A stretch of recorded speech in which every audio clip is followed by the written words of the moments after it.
est l'heure de voir le docteur. Je vous en prie. Alors, docteur, vous allez répondre aux questions de nos téléspectateurs. Ça m'a mis un peu mal à l'aise, personne. On va les laisser. C'est ça. Il y a trop de monde dans cette consultation. C'est ça. La fille est gênante. J'essaye d'arrêter de fumer avec des patchs de nicotine, nous dit Julia de Villeneuve-Saint-Georges. Comment savoir si je n'utilise pas un patch trop dosé pour moi ? Alors, c'est vrai que parfois vous essayez des choses par vous-même, donc déjà c'est très bien de vouloir essayer d'arrêter de fumer. Sachez que quand on est accompagné, les résultats sont meilleurs. Maintenant, c'est toujours bien de demander aussi à son pharmacien. Alors, niveau sensation, si c'est trop dosé, vous pouvez avoir des maux de tête, palpitations, un goût un petit peu aussi étrange. Ça, c'est vraiment des signes qui peuvent vous dire peut-être que je peux diminuer un petit peu le patch pour avoir une meilleure tolérance. À l'inverse, parfois le patch est sous-dosé, on devient un peu irritable, on a faim, cette sensation encore d'avoir envie de fumer. Donc là, à l'inverse, on peut augmenter la posologie du patch ou alors avoir un complément par des dispositifs oraux pour avoir sa dose de nicotine. Mélanie habite à Lyon. Faut-il faire une IRM du cerveau pour confirmer que l'on est migraineux? Ah ben ça, j'en entends tout le temps parler au cabinet. Dès que vous avez mal à la tête, vous pensez tout de suite qu'il vous faut une IRM. Quand c'est migraineux, il faut savoir qu'il n'y a pas réellement d'indication à faire d'imagerie du cerveau. Pour poser le diagnostic, on va regarder les critères de la migraine et en dehors des crises migraineuses, il n'y aura pas de douleur au niveau du cerveau et pas de déficit ni d'anomalie neurologique.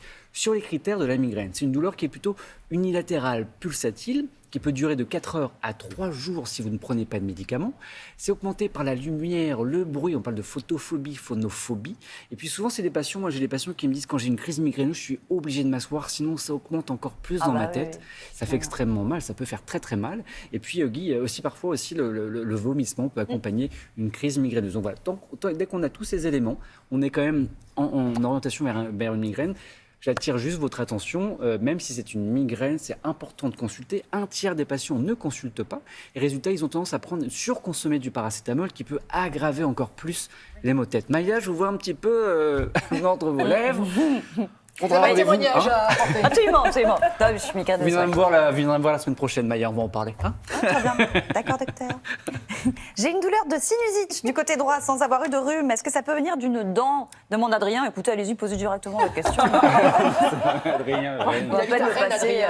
Oui, c'est ce qu'il dit. Alors, au niveau du visage, à cet endroit-là, effectivement, on a des sinus maxillaires, qui en fait sont en réalité une cavité vide. Et de temps en temps, en effet, il peut y avoir une douleur unilatérale, un écoulement unilatéral. Et souvent, quand on tapote un peu la dent, la percussion de la dent peut engendrer la douleur dans le sinus. Donc oui, ça peut être une origine dentaire. Maintenant, vous pouvez aussi avoir des sinus, lors d'un contexte de rhume, avoir une douleur bilatérale dans les deux sinus. Ce n'est pas donc une origine dentaire. Ça peut être juste simplement que c'est très comprimé, que ça appuie un petit peu sur le maxillaire et irradie dans les dents. Donc pour répondre à la question, quand c'est unilatéral, l'origine peut être une carie. S'il y a eu un soin notamment dentaire dans les jours, voire la semaine qui a précédé la douleur, oui, ça peut être une sinusite dentaire. J'ai bien fait de demander. Voilà. Une autre question, Adrien? Non, on est bien? Très bien. Quand on est enceinte, est-il possible Et encore grillé. Est-il possible de s'accorder une petite coupe de champagne lors d'un moment festif? C'est Mylène qui habite à Paris. Cette question, elle peut vous paraître surprenante, mais en réalité, on l'entend régulièrement.